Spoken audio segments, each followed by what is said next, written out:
Certains l'esprit malin n'affichent pas de crocs, ils arborent un sourire chaleureux. Ils s'insinuent dans votre existence par des attentions délicates, des discours apaisants, une façade impeccable. Pourtant, sous cette enveloppe, émane une vibration pesante, destructrice, étouffante presque. Vous les avez sans doute rencontrés.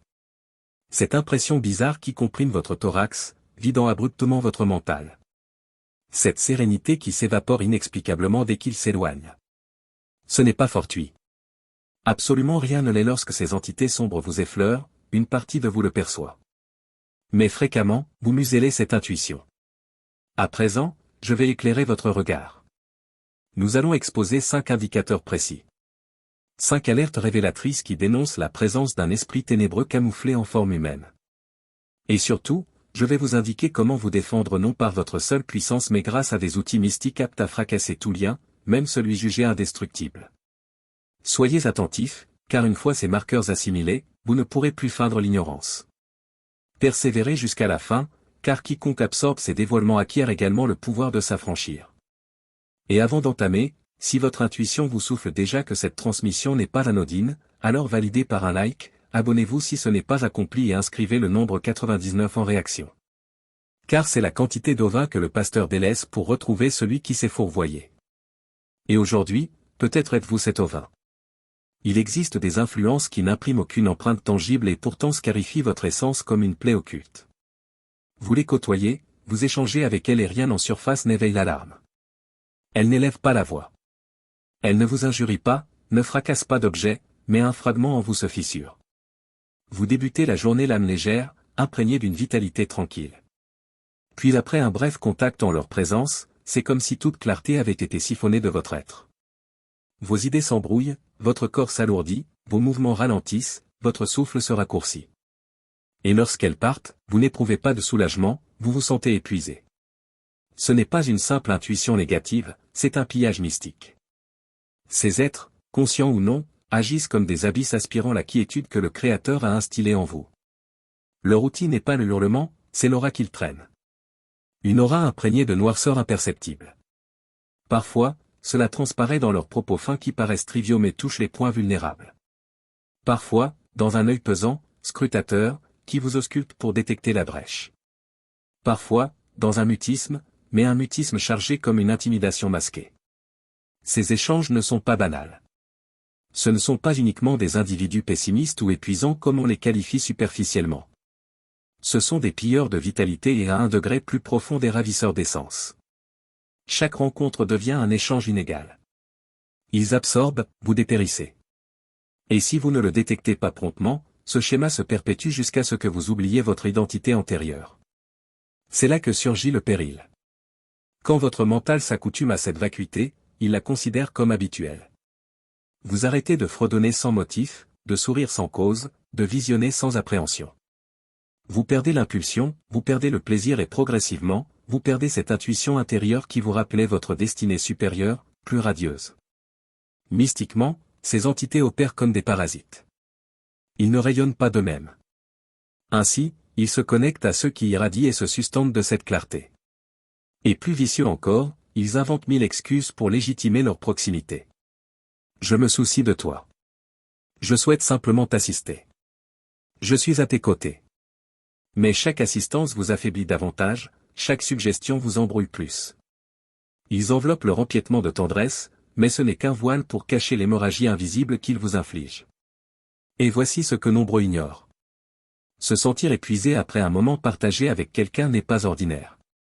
La vraie camaraderie, la vraie liaison, la vraie sororité en le Tout-Puissant vous rend plus robuste, plus serein, plus aérien. Ce qui émane de lui sustente, ce qui provient de l'adversaire draine. C'est pourquoi identifier ces pilleurs de vitalité est crucial. La première réaction doit être mystique. Invoquez pour que l'éclat du souffle sacré vous révèle explicitement qui dans votre cercle vous vide au lieu de combler. Puis survient l'initiative. Établir des frontières, rejeter les échanges superflus, cesser d'être accessible en permanence et surtout refuser de vous culpabiliser pour avoir sauvegardé votre quiétude. Car votre quiétude n'est pas un privilège, c'est votre arène de combat. Celui qui domine votre quiétude domine vos choix, votre conviction, votre perspective. Ne leur accordez pas cette emprise, mais je dois vous alerter, plus vous regagnez votre vigueur, plus ils essaieront de ressurgir. Parfois avec suavité, parfois avec pression, parfois même avec une détresse simulée pour que vous abaissiez votre vigilance. Et si vous fléchissez, le schéma reprend plus rusé encore. Alors, comment identifier ce moment où votre vitalité est menacée? Facile. Comparez votre condition avant et après. Si avant de les rencontrer, votre cœur pulsait d'allégresse et qu'après il pulse plus pesamment, plus bas, c'est qu'un élément a été subtilisé. Et si un élément a été subtilisé, il est temps de le reconquérir. Dans l'indicateur suivant, vous saisirez que le pillage ne se limite pas à votre vitalité. Il s'étend à votre mental, à votre vision. Et c'est là que l'embuscade se resserre. Il y a une forme de domination plus périlleuse que toutes les offensives évidentes, celle qui ne laisse aucune trace, mais qui s'infiltre dans votre mental jusqu'à y reformater le réel. Ces êtres n'ont pas besoin de vociférer, ni de vous heurter, ni même de vous intimider franchement. Leur outil est bien plus fin et bien plus mortel. Ils déforment la vérité. Ils instillent l'incertitude, non dans ce que vous observez autour, mais dans ce que vous portez en vous-même. Ils lancent une remarque blessante et lorsque vous les affrontez, ils déclarent sereinement, mais je n'ai jamais prononcé cela. Ils implantent une critique acérée et quand vous indiquez que cela vous a affecté, ils ripostent, tu es trop fragile, tu exagères. Et imperceptiblement un mécanisme s'enclenche. Vous arrêtez de croire en vos souvenirs. Vous questionnez vos sentiments. Vous vous interrogez si ce que vous éprouvez est justifié ou si c'est vous qui déraillez. Ce n'est pas fortuit, c'est une tactique. Une tactique si ancestrale qu'elle traverse les airs. La première fois qu'elle fut employée, c'était au paradis originel quand le serpent a interrogé, le Créateur a-t-il vraiment ordonné? Une seule interrogation et l'incertitude a poussé. C'est ainsi qu'ils opèrent encore aujourd'hui. Une expression astucieusement insérée, une allusion masquée, un ton feignant l'innocence. Et subitement, ce que vous teniez pour sûr devient flot. Vous commencez à vous demander si vous avez mal interprété, si votre saisie n'est pas fiable, si peut-être c'est eux qui détiennent la vérité et vous qui amplifiez. Ce glissement est sournois. Au départ, vous résistez mais à force de petites brèches, votre assurance en votre perspicacité s'effrite. Et quand votre perspicacité décline, leur timbre devient le plus dominant dans votre crâne. C'est là leur but, substituer le timbre du Créateur par l'illusion. Et comment y arrivent-ils? En occupant vos réflexions, en imposant leur vision, au point que vous ne distinguiez plus ce que le Créateur vous murmure de ce qu'ils veulent vous faire avaler. Et le plus effrayant, c'est que cette emprise ne ressemble pas à une invasion. Elle ressemble à dialogue, à un avis, à une assistance amicale. Mais derrière cette apparence se tapit un esprit qui ne vise pas à vous hisser. Il vise à vous désarmer, car une personne qui questionne son jugement devient une personne qui sollicite l'avis de l'autre pour chaque résolution. Et celui qui fournit l'avis détient l'ascendant. Voilà pourquoi, si vous percevez que votre mental devient un terrain de lutte entre ce que vous saisissez et ce qu'il proclame, il faut intervenir sur le champ. L'incertitude n'est pas toujours une faille. Parfois, elle nous incite à quérir le réel. Mais l'incertitude instillée par l'adversaire n'a pas pour visée de vous orienter vers le Créateur. Elle a pour visée de vous en écarter. Et c'est ainsi que progressivement, on vous détache de la source. Car lorsque vous ne croyez plus au timbre doux et résolu du souffle sacré, vous devenez exposé au timbre qui résonne le plus fort. Alors, retenez, le Créateur n'emploie pas la perplexité comme procédé. Il peut vous challenger, vous rectifier, mais jamais en embrouillant vos balises pour vous faire chanceler. Celui qui cultive l'ambiguïté autour de vous, celui qui vous incite à questionner ce que le Créateur a fermement ancré dans votre cœur, n'est pas un émissaire de clarté. Et si aujourd'hui en m'écoutant, vous sentez que vous avez permis à quelqu'un d'implanter cette incertitude en vous, ce n'est pas irréversible. La première démarche pour fracasser cette emprise, c'est d'admettre que le timbre qui a pris trop d'espace n'était pas le juste. Et dans l'indicateur suivant, vous découvrirez qu'il ne s'arrête pas là. Après avoir pollué votre mental, ils visent vos visions elles-mêmes et c'est là que leur domination devient encore plus périlleuse. Il existe un venin qui opère plus graduellement que la critique directe mais qui finit par anéantir avec autant de vigueur. C'est le minage masqué en sollicitude. Ces êtres ne vont pas démolir vos initiatives en les assaillant frontalement. Non, ce serait trop apparent. Ils progressent voilés, incarnant l'ami vigilant, le confident circonspect, le timbre avisé qui ne cherche que votre bien. Es-tu certain que cela te convient? Je ne veux pas, Kelly, que tu sois frustré. Tu sais, parfois il vaut mieux opter pour la prudence. Sur l'instant, ces expressions semblent inoffensives, mais elles sèment des germes et ces germes bourgeonnent dans l'incertitude. Ils savent précisément où viser, pas dans vos vulnérabilités évidentes, mais dans cette zone de vous qui aspire à l'immense.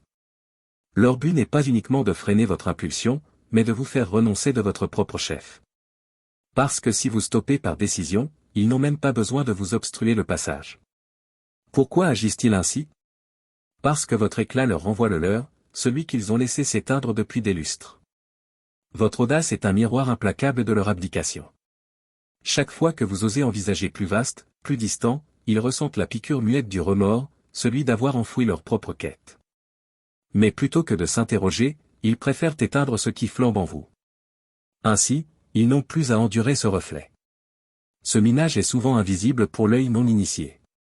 Il s'insinue dans les bons avis, dans les alertes par affection, dans les partages qui semblent défensifs. Mais écoutez attentivement, derrière chaque terme, il y a une visée. Et si cette visée n'est pas de raviver votre ardeur, c'est qu'elle est là pour l'asphyxier. Petit à petit, le timbre divin qui vous propulsait à progresser s'atténue. Vous commencez à différer vos entreprises, à diminuer vos visées, à vous satisfaire de moindre. Pas parce que le Créateur vous l'a requis, mais parce qu'on vous a persuadé que c'était plus sécurisé ainsi. Et voici le drame mystique. Lorsque vous cessez d'entendre l'appel que le Créateur a insufflé dans votre cœur, ce n'est pas seulement une vision que vous perdez, c'est une charge. Les talents et les perspectives qu'il vous a confiées inspirantes. Ce sont des graines sacrées destinées à produire du fruit dans l'univers. Les laisser périr, c'est céder le terrain à l'adversaire. C'est pourquoi vous devez détecter rapidement ces timbres qui parlent en apparence de circonspection, mais exhalent en réalité la crainte. La crainte de voir quelqu'un triompher là où elles ont trébuché. La crainte de perdre la suprématie qu'elles exercent sur vous. La crainte surtout que votre accomplissement illumine la médiocrité de leurs options. Et quand cette crainte les dirige, leur assistance n'est plus une assistance, c'est un lien. Rappelez-vous, le Créateur n'a pas insufflé ses visions en vous pour qu'elles meurent étouffées par les anxiétés des autres. Ce qu'il a déposé en vous est pur, solide et indispensable. Et si votre perspective dérange, c'est peut-être précisément la preuve qu'elle émane d'en haut. Car les cieux ne dispensent pas des visions pour qu'elles sommeillent, ils les dispensent pour qu'elles transforment le monde.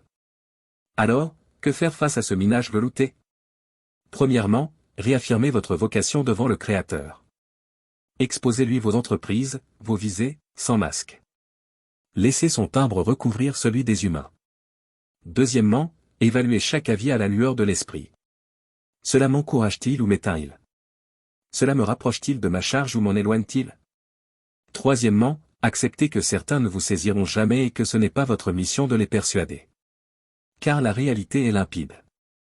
Vous pouvez opter entre apaiser ceux qui ont capitulé ou avancer avec celui qui vous a convoqué, mais vous ne pouvez pas accomplir les deux. Et dans l'indicateur suivant, vous verrez que ces mêmes êtres qui sapent vos visions savent aussi forger un cadre où vos forces s'émiettent encore plus vite. Un cadre de tumulte minutieusement maintenu où la perplexité devient leur plus grand allié. Il y a des êtres qui semblent charrier en eux une bourrasque incessante.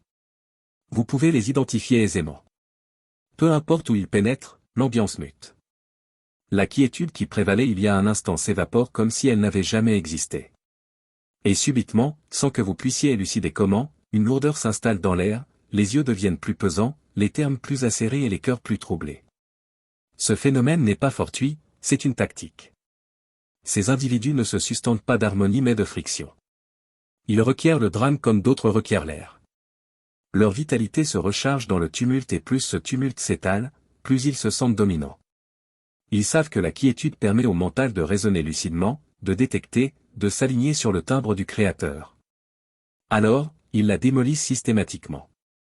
Leur procédure est toujours finement dissimulée. Elle débute par de menues allusions, des expressions en apparence triviales mais qui implantent une graine de suspicion entre deux individus. Ils altèrent les compréhensions, relatent les faits avec un léger décalage, juste suffisant pour générer une friction imperceptible. Et quand cette friction explose en affrontement franc, ils se tiennent en retrait, simulant l'innocence ou l'étonnement. Je ne saisis pas pourquoi cela prend de telles ampleurs. Parfois, ils vont plus loin. Ils déclenchent délibérément une crise puis se posent comme les uniques aptes à apaiser la situation. Ce rôle de sauveur incendiaire leur permet de conserver la maîtrise.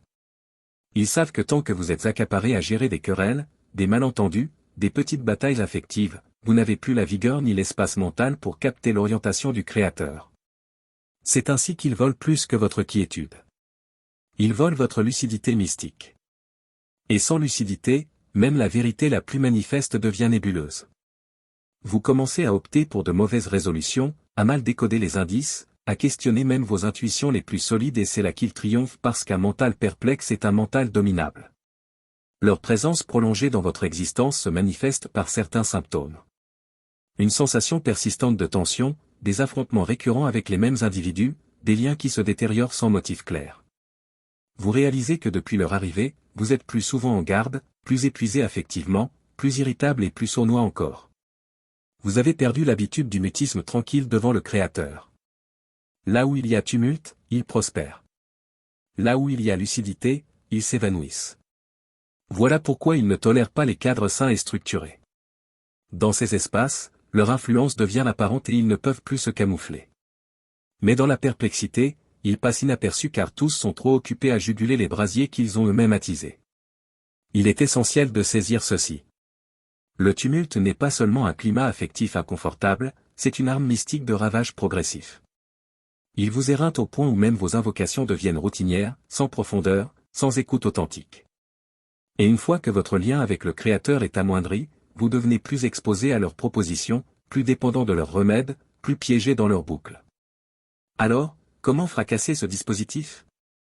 En déclinant d'entrer dans leurs pièges, en préservant votre sérénité là où ils souhaitent vous voir imploser, en rejetant les dialogues toxiques qui ne servent qu'à raviver les cendres et surtout en poursuivant la quiétude activement, même si cela implique de vous distancer totalement d'eux. Car votre quiétude est votre rempart, et sans rempart, vous devenez une proie aisée. Mais prudence, si vous commencez à leur glisser entre les doigts, ils chercheront un ultime stratagème pour regagner le dessus en vous isolant, en sectionnant vos soutiens, en vous laissant solitaire face à eux. Et c'est exactement ce que nous explorerons dans l'indicateur suivant, là où le tumulte extérieur se mue en un isolement intérieur encore plus périlleux. C'est l'étape la plus critique et la plus discrète. Contrairement aux assauts bruyants qui laissent des marques évidentes, celle-ci progresse comme une ombre qui s'étire au crépuscule. Graduellement, presque insensiblement. Vous ne percevez pas que le filet se resserre jusqu'au moment où il est trop tard. Leur visée ici n'est plus uniquement de siphonner votre vitalité, d'instiller l'incertitude ou de générer le tumulte.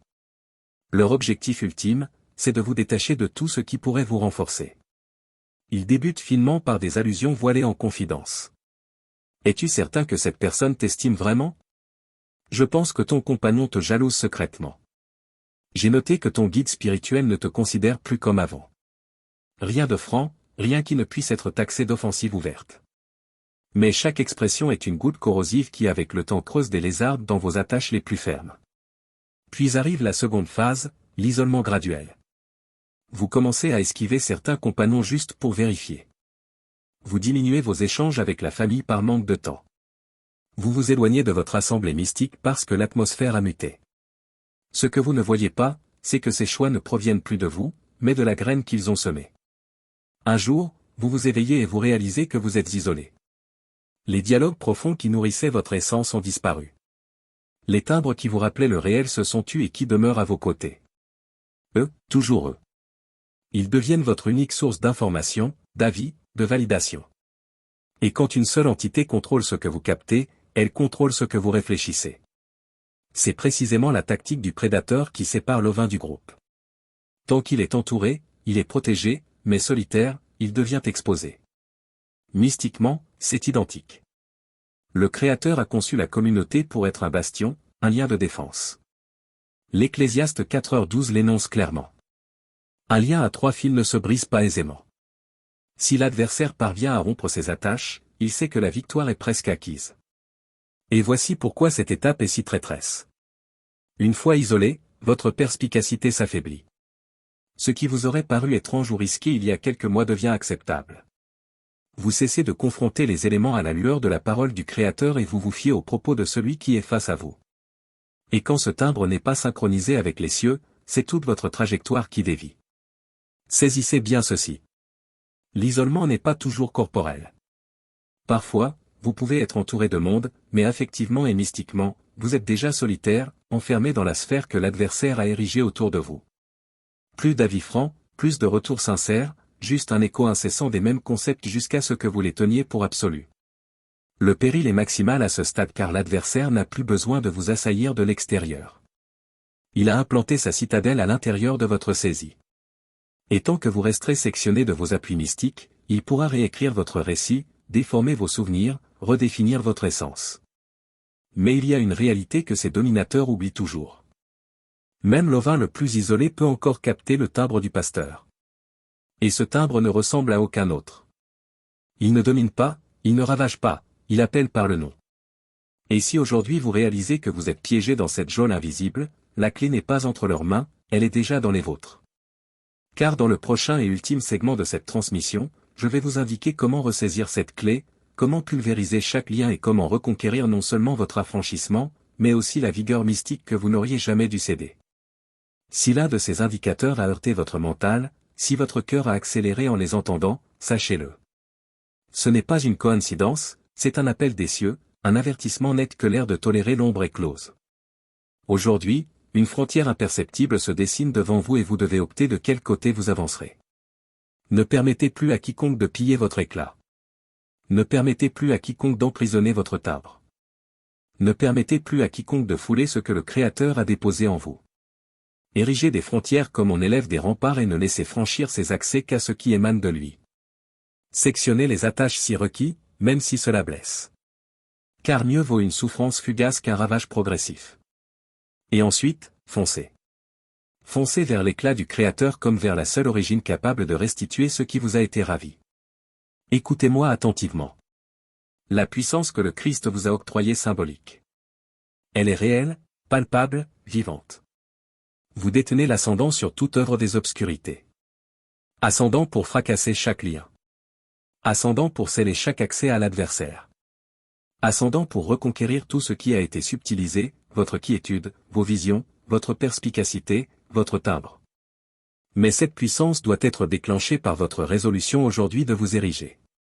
Alors, érigez-vous, même si vos jambes fléchissent, même si votre cœur pèse, érigez-vous et ressaisissez ce qui vous revient. Érigez-vous et proclamez avec toute la vigueur de votre essence, aucune arme formée contre moi ne triomphera. Prononcez-le comme une déclaration. Prononcez-le comme un verdict sacré. Prononcez-le jusqu'à ce que les abysses entiers saisissent que vous n'êtes plus une proie. Vous êtes une menace. Et si cette parole a résonné en vous, inscrivez maintenant en réaction, je reconquiers tout, pour ancrer dans le domaine mystique que dès cet instant, rien ni personne ne pourra plus jamais éteindre ce que le Créateur a enflammé en vous. Ce n'est pas uniquement votre défense, c'est votre triomphe mystique, c'est votre legs, c'est votre nouvelle ère et elle s'initie maintenant. M.